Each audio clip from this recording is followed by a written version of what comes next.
So I thought it would just be more entertaining to do a small set of, or partial set actually, of what's in my signature bag. So what I do with a lot of these sets is I have a set of 2002s which I take out and they all stay in the bag. I have a set of signatures which, or signatures and signature bronze actually, because technically this is actually a 20, not a signature as such.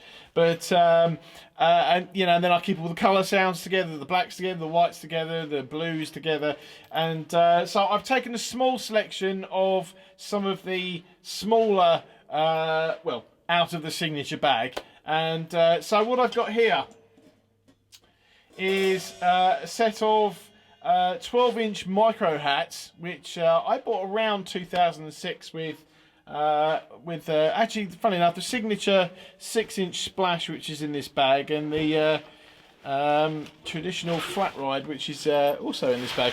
But and I'll come to those later. But yeah, so I got these. I tend to use them for.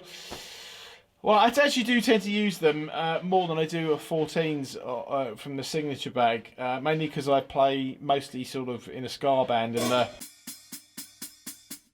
it kind of works well in terms of cutting through.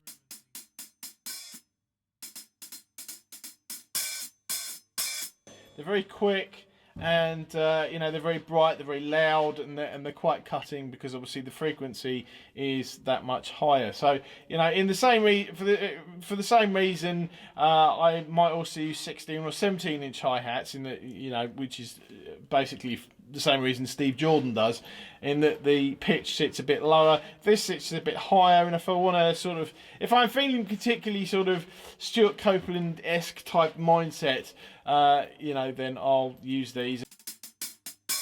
We've got a 12-inch signature thin china,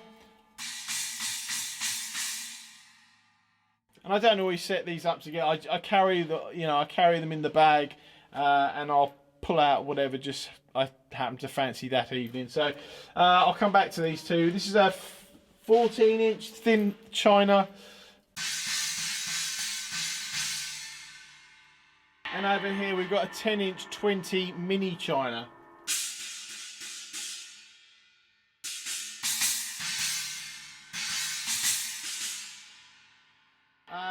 So this one here is actually something I picked up in the last few years, and it's a 6-inch bell, basically signature bell. It's a prototype. I think prototype's actually written on the underside. Yeah, I'll do a close. In fact, I'll do a close up of that now. There. This is the sort of most out there one I've got in this particular range. But so there you go. And it says prototype in big fat letters there. I picked this up off eBay. I think it was about £50, something like that. Which is actually I may have got him down to about 40 or 45. But you know, I suppose it's potentially a lot of money for a small cymbal. But at the same time, who else has got a signature 6-inch bell? You know, so yeah, it was worth the money, and it's nice if I'm doing a smaller room. Then it's nice to have, you know, if I want a sort of bell sound, then I can put this up instead of a 8-inch bell, which is just a regular, you know, a regular one, which I got actually from a friend of mine who used it for years and years. But anyway,